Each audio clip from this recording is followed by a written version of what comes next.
into state capture to do its work so that the truth of what happened can eventually emerge. The president was commenting on the Public Enterprises Minister Pravin Gordhan's revelations about his interactions with the Gupta family. In his submission to the inquiry, which has been leaked to the media, this of course ahead of his testimony next week, Gordhan gives a vague recollection of a number of incidents in which he met Ajay and Tony Gupta. To discuss this further now, we're joined by leadership expert, Dr. Mazwe Majola. Dr. Majola, good afternoon to you. Thank you so much for coming through your impressions on these revelations. I think the old adage says when you point one finger to someone else, how many fingers? Three of them. The other three fingers or more, they point at you. In other words, what is happening now, really, we see this commission of Zondo, Judge Zondo, working and revealing many truths, things that we were not going to know if they were not revealed there. We know that this document, it's been leaked to the media for now. Of course, we need to wait for Minister Gordhan to appear before the commission next week. But part of what we know, that he's indeed met the Guptas. Are you surprised? Because many people are of the view that there are many ministers within the cabinet who may have met the Gupta family.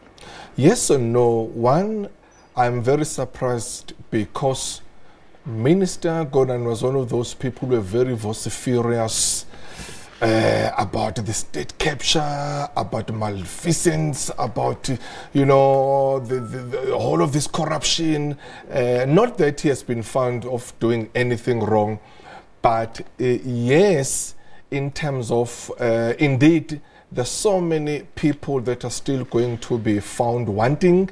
And as I'm saying, there's so many truths that are still going to be unearthed in this commission. Now, we had the president, of course, whilst attending the investment forum in Sandton yesterday, of course, the SABC asking him to comment on this. And he said that let us give this commission into state capture time to do its work so that the truth can eventually come out. What do you think the president should do, of course, in the light of these revelations? He must be consistent. Leadership is judged by consistency, by honesty, by fairness, by treating people equal, by being timely, decisive. I heard him talking there, you're saying, if I'm not wrong, that, you know, people must be assessed and understood based on different contexts and dynamics, different on different what you call based on different case-to-case studies. You know, I think he must be consistent. You know, he must not be, and I'm not saying he has been hard on others and soft on others, but he must be consistent. If Pravin Gordhan is found wrong, and then he must do what Inhlanhla Nene did. But do you really think that the ANC is in trouble in this instance? Are they sort of facing an ethical and accountability leadership deficit? As an organization, it's been found wanting in the era of ethical and accountable leadership. There's a huge deficit there. But you can see that the new President Ramaphosa is working so hard in restoring the dignity, in restoring the respect, in restoring the ethic and moral what to call within the organization.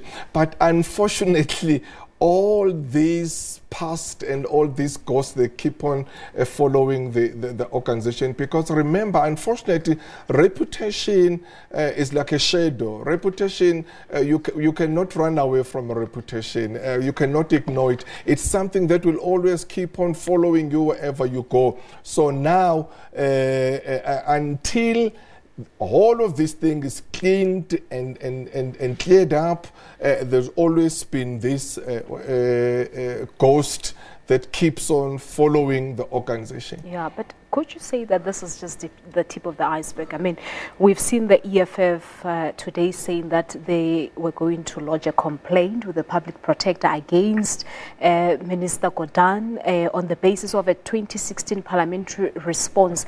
They say in his response he deliberately did not include a meeting that he had with Indian billionaire Mr. Ambani and Ajay Gupta to discuss the possible investment in MTN. Yeah.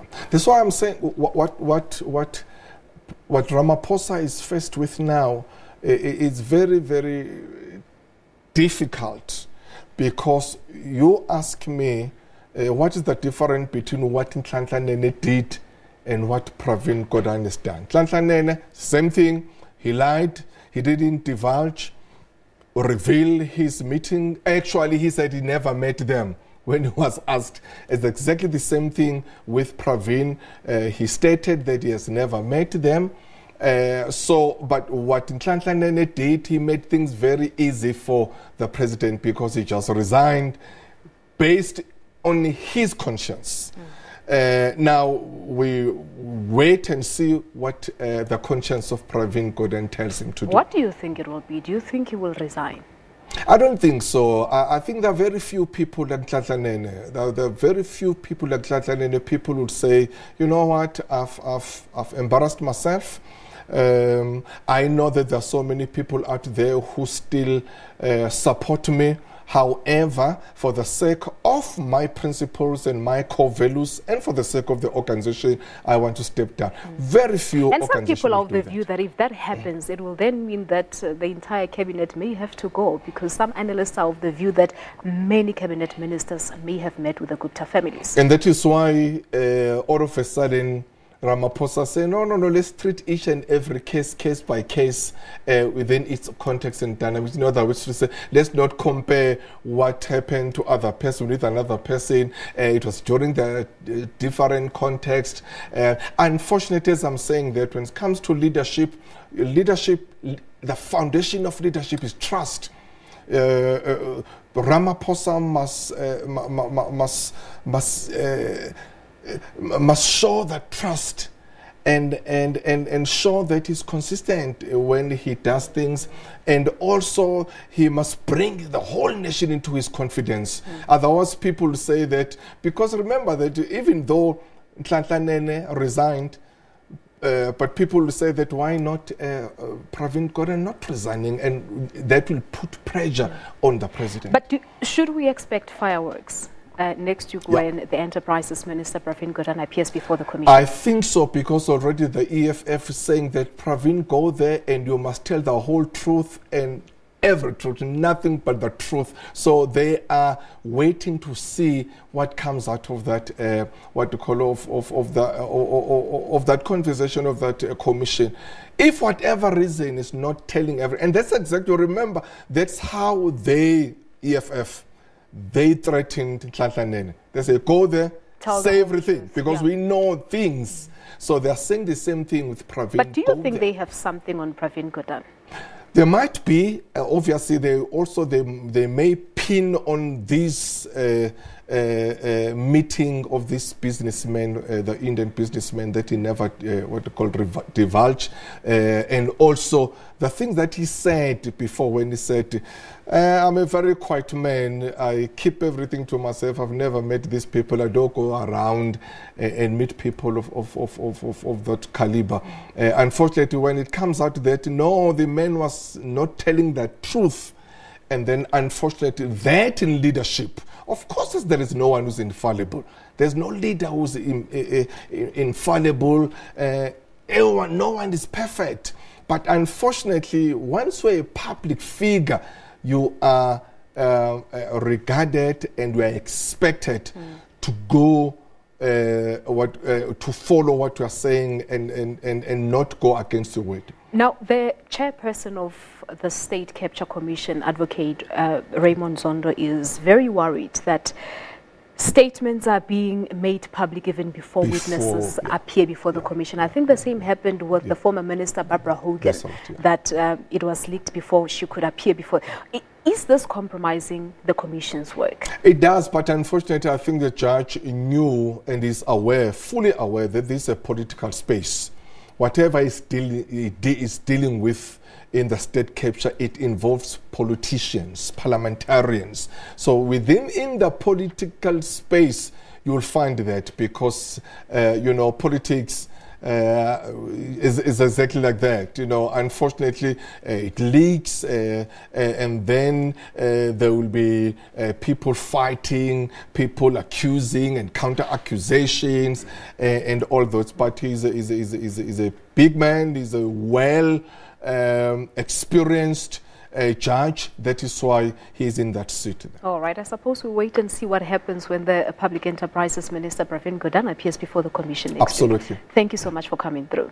Thank you. My pleasure. Thank you so much indeed for all your insights, Dr. Mazwe Majola. He is, of course, a leadership expert talking to us about the latest. As I said, the Public Enterprises Minister, Pravin Gordhan, will appear before the State Capture Inquiry next week.